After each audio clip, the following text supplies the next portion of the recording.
Hello. അപ്പോൾ ഇത് രാവിലെ തന്നെ എണീറ്റ് വരുന്നുണ്ട് കേട്ടോ. രാവിലെ എന്ന് പറഞ്ഞാൽ 3 മണിക്ക് തുടങ്ങിയ വിളിയാണ് ഏട്ടൻ. പക്ഷെ 3 മണിക്ക് ഞാൻ ഇറങ്ങി വന്നില്ല കേട്ടോ. ഞാൻ അവിടെ സോഫയിൽ അറിയാണ്ട് അവിടെ കിടന്നുറങ്ങിയായിരുന്നു. പക്ഷെ അവിടെ വന്നിട്ട് ഏട്ടൻ ചീത്ത പറഞ്ഞു. അവിടുന്ന് വേഗം പിന്നെ ഒന്നും നോക്കിയില്ല, വേഗം എണീറ്റ് പോകുന്നു. താഴേക്ക് എങ്ങനെയൊക്കെയോ വന്നിട്ടുണ്ട്. പിന്നെ കുറച്ച് നേരം അവിടെ തിണ്ണയിലൊക്കെ ഇരുന്നു. കാരണം എനിക്ക് മടി പിടിച്ചിട്ട് ഇപ്പോൾ തന്നെ കുളിക്കണോ വെച്ചിട്ട് ഇരിക്കുകയായിരുന്നു. പിന്നെ ശ്രീകുട്ടി പറഞ്ഞു, മേമ വേഗം കുളിച്ചോ, പാപ്പനൊക്കെ ഇനി ചീത്ത കേൾക്കുമെന്ന് പറഞ്ഞു. അങ്ങനെ വേഗം ഞങ്ങൾ പോയിട്ട് കുളിച്ച് റെഡി ആവാനായിട്ട് പോയി. ശ്രീകുട്ടിനെ അമ്മനെ സാരി ഉടുപ്പിച്ച് കഴിഞ്ഞപ്പോൾ തന്നെ ഏകദേശം ടൈം ഓക്കെ ആയിട്ടുണ്ട്. അത് കഴിഞ്ഞിട്ട് പിന്നെ എനിക്ക് കല്ലൂനി ഒരുക്കണമല്ലോ. കല്ലൂനി ഒരുക്കാനാണ് വലിയ പാട്. ഇങ്ങോട്ട് വിളിച്ചാൽ അവൾ അങ്ങോട്ട് പോകും. മുടിയൊക്കെ കെട്ടാനൊക്കെ ഭയങ്കര ബുദ്ധിമുട്ടാണ്. കുറേ നേരം കഴിഞ്ഞിട്ട് അങ്ങനെ അത് അവളെ സുന്ദരിയാക്കി നിർത്തിയിട്ടുണ്ട് ഞാൻ പിന്നെ ചുരിദാറായിരുന്നു, അതുകൊണ്ട് വേഗം ഒരുക്കം കഴിഞ്ഞു.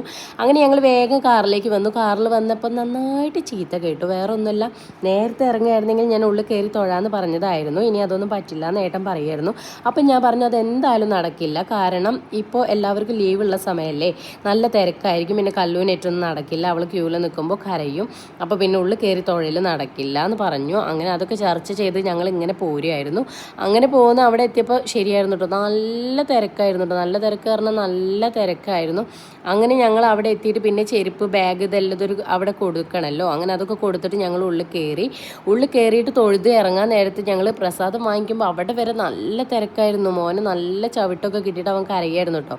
പിന്നെ എങ്ങനെയൊക്കെയോ അവിടെ നിന്ന് ഇറങ്ങി ഇറങ്ങിയിട്ട് ഞങ്ങൾ ഫ്രഷ് ആയിട്ട് ഞങ്ങൾ ഫ്രണ്ടിൽ പോയി ഫോട്ടോ എടുക്കാനായിട്ട് പോയി. പക്ഷേ അവിടെ ആകെ ക്ലോസ് ചെയ്തിരുന്നു. അവിടെ കല്യാണങ്ങൾ നടക്കണോണ്ടാ തോന്നുന്നുണ്ട്. പിന്നെ ഞാൻ പറഞ്ഞു പ്രിയങ്ക ഫാൻസി പോവായിരുന്നു ഏട്ടാന്ന് പറഞ്ഞപ്പോൾ ഞാൻ പിള്ളേരായിട്ട് ഇവിടെ ഇരുന്നോളാം, പിന്നെ അമ്മയ്ക്ക് നടക്കാൻ വേല, നിങ്ങൾ പോയിട്ട് വായുന്നാണ്. അവിടെ ചെന്നപ്പോൾ അത് അടച്ചിട്ടിരിക്കുന്നു. എനിക്ക് നല്ലാത്ത സങ്കടമായിട്ടോ. അങ്ങനെ ഞങ്ങൾ അതിൻ്റെ അടുത്തുള്ളൊരു ഷോപ്പ് കയറിയിട്ട് ഒരുപാട് കമ്മലുകൾ കണ്ടു കേട്ടോ. പക്ഷെ ഞാൻ ഒന്നും എടുത്തില്ല, കുറേ നേരം നോക്കി നിന്നു. എന്താണെന്നോ എനിക്കിപ്പോൾ കമ്മലെടുക്കാനുള്ളൊരു മൂഡില്ല. അങ്ങനെ ഞങ്ങൾ വിഷുക്കണി വെക്കാനുള്ള കുറച്ച് സാധനങ്ങൾ വാങ്ങിക്കാനുണ്ടായിരുന്നു. അത് അവിടെ നിന്ന് ഒരു കടയിൽ നിന്ന് വാങ്ങിച്ചു. പിന്നെ എന്താ പായസം വാങ്ങിക്കാനായിട്ട് ക്യൂവിൽ നിന്നപ്പോൾ ഒരാൾ എന്നെ നന്നായിട്ട് അടിക്കുന്നുണ്ട് കേട്ടോ. എന്നിട്ട് എൻ്റെ ഫേസ് നോക്കുന്നുണ്ട് എന്തെങ്കിലും പറ്റുമോ എന്നൊക്കെ. അവൾ ആകെ പിടുത്തം വിട്ടിരിക്കുന്നു. അവൾ മാത്രമല്ല എല്ലാവരുടെ പിടുത്തം വിട്ടിരിക്കുന്നു വിശന്നിട്ട്. അങ്ങനെ ഞങ്ങൾ അവിടെ അടുത്തുള്ളൊരു കടയിൽ കയറിയിട്ട് ഞങ്ങൾ മസാല ദോശയും കാര്യങ്ങളൊക്കെ കഴിച്ചു.